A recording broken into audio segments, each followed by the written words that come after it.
When studying contact areas, I do actually recommend that you study all the contact areas of all the teeth all at the same time. It's a little bit easier to remember that way. So in this video, we're going to be reviewing the contacts of all of the teeth in one go. The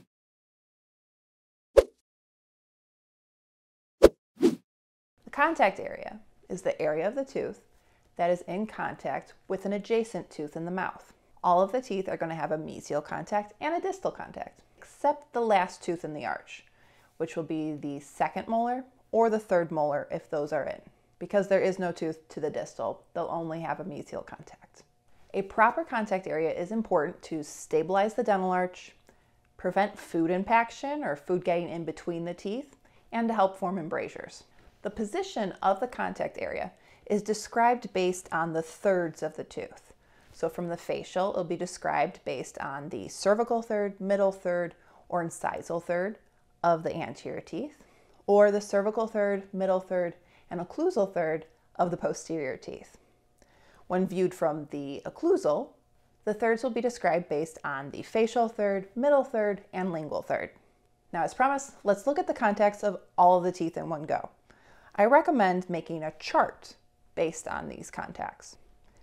Starting from the midline of the maxillary arch, we have the maxillary central incisor with a mesial contact at the incisal 1/3, and the distal contact is at the junction of the incisal and middle 1/3. The mesial contact of the maxillary lateral incisor is at the junction of the middle and incisal 1/3, while the distal contact is in the middle 1/3. For the maxillary canine, mesial is at the junction of the incisal and middle 1/3, and the distal is in the middle 1/3. The contacts for all of the posterior teeth, both mesial and distal, will be in the middle 1/3. Down to the mandibular arch, starting at the midline, mandibular central incisor, mesial is in the incisal 1/3, distal is in the incisal 1/3.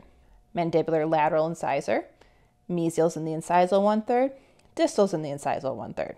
Mandibular canine, mesial is in the incisal 1/3, and the distal is in the middle 1/3. The remaining contacts, mesial and distal, of the posterior mandibular teeth are both in the middle 1/3.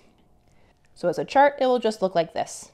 I stands for incisal, J for the junction of the incisal and middle, and M for middle. Just in order, mesial, distal, mesial, distal, mesial, distal of all of the teeth, starting from the midline on the left. Now there's going to be some trends that you should know. From anterior to posterior, the contacts get more cervical, and the posterior contacts are going to be more nearly the same compared to the anterior. Additionally, the distal contact of the same tooth is going to be more cervical than the mesial contact, except the mandibular central incisor and the mandibular first premolar. The contacts of the mandibular central incisor are equal to each other. Neither of them are more cervical. The mesial is in the incisal 1/3, and the distal is going to match, also in the incisal 1/3. The mandibular first premolar is going to have a mesial contact that's more cervical than the distal. Now, how are you going to remember all of these contacts? I'm going to recommend you use a mnemonic.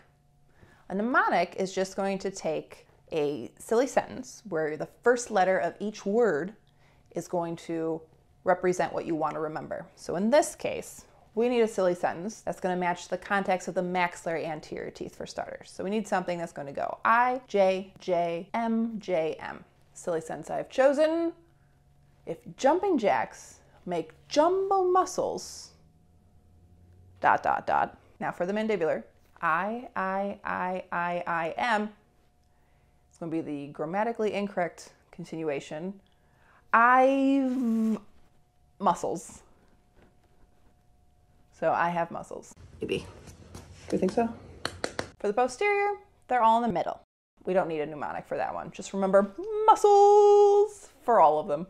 So some fun facts or trivia you should know for the anterior teeth. The maxillary lateral incisor distal contact is the most cervical of all the incisors. The maxillary canine distal contact is the most cervical of all of the anterior teeth. And the contacts of the mandibular canine are more incisal than the maxillary canine. If we look at the position of the contact areas when viewed from the occlusal, where they're going to be positioned buccolingually, all of the contacts are going to be in the middle 1/3. for the anterior teeth, it's going to be perfectly centered facial-lingually. While for the posterior teeth, the contact area is going to be slightly buccal to the center. Still in the middle 1/3, but slightly buccal to the center. So, fun fact trivia question for viewing the contacts from the occlusal. In ideal alignment, when viewed from the occlusal, a straight line can bisect the contact areas of the mandibular second premolar, mandibular first molar, and the mandibular second molar. Well, that's everything you need to know about the contacts. You know where they're located, you know what they are, you know why they're important, and you know some fun facts. If you found this video helpful, please give it a like, share it with your classmates, and then be sure to subscribe so you don't miss any more videos. While you're waiting for the next one, go ahead and check out the playlist of different dental anatomy videos we have here. Happy studying. Bye. Oh, hello, gorgeous. Welcome to the party.